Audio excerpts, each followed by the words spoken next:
Hi guys, ചുമ്മാ വീട്ടിലിരുന്നപ്പോൾ ഒന്ന് പുറത്ത് പോകാമെന്ന് വിചാരിച്ചു. അങ്ങനെ അതൊരു അൺപ്ലാൻഡ് ഷോപ്പിംഗ് ഡേ ആയിട്ട് മാറിയിട്ടോ. ആദ്യം ഞങ്ങൾ ആക്സസറൈസിലോട്ടാണ് പോയത്. അവിടെ നിന്ന് കാര്യമായിട്ടൊന്നും കിട്ടിയില്ല. പിന്നെ ഞങ്ങൾ നേരെ ഓഫീസിലോട്ട് പോയി. അമ്മുവും കാവേരിയും ഉണ്ടായിരുന്നു എൻ്റെ കൂടെ. ദേ, ഈ ഷൂ എങ്ങനെയുണ്ട്, നിങ്ങൾക്ക് ഇഷ്ടപ്പെട്ടോ? എനിക്ക് ഇഷ്ടപ്പെട്ടു, പക്ഷെ മേടിച്ചില്ല കേട്ടോ. പിന്നെ ഞാൻ ഈ ഓണിൻ്റെ ഷൂവും കൂടെ ഒന്ന് ജസ്റ്റ് ട്രൈ ചെയ്ത് നോക്കിയായിരുന്നു. പിന്നെ ഞങ്ങൾ നേരെ പോയത് യുണീക്ലോയിലോട്ടാണ്. എൻ്റെ ഇപ്പോഴത്തെ ഒരു കറൻറ്റ് ഫേവറേറ്റ് സ്പോട്ടാണ് ഡ്രസ്സുകൾ മേടിക്കാൻ. എനിക്ക് അവിടുത്തെ ഡ്രസ്സുകൾ ഭയങ്കര ഇഷ്ടമാണ്. ഞാൻ കുറച്ച് ഡ്രസ്സുകൾ ട്രൈ ഔട്ട് ചെയ്തു, പക്ഷേ ഇത്തവണ എനിക്ക് ചേരുന്നതായിട്ടൊന്നും കിട്ടിയില്ല. അതുകൊണ്ട് ഞാനൊന്നും മേടിച്ചില്ല കേട്ടോ. പിന്നെ ഞങ്ങൾ നേരെ H&Mൽ പോയി. ഇപ്പം എനിക്ക് H&M അങ്ങനെ കാര്യമായിട്ട് ഡ്രസ്സുകളൊന്നും കിട്ടാറില്ല, പക്ഷേ ഇത്തവണ എനിക്ക് കിട്ടി. ഞാൻ ഈ ഇട്ട് നോക്കിയ ഡ്രസ്സുകളൊക്കെ നിങ്ങൾക്ക് ഇഷ്ടമായോ എന്ന് പറയട്ടോ. ഞാൻ ഇതിൽ 2 ഡ്രസ്സ് മേടിച്ചിട്ടുമുണ്ട്.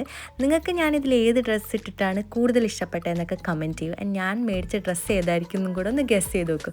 അത് കഴിഞ്ഞ് ഞങ്ങൾ നേരെ വീട്ടിലോട്ട് പോയി. അപ്പോൾ അത്രേ ഉള്ളൂ ഇന്നത്തെ വീഡിയോ. ബായ്.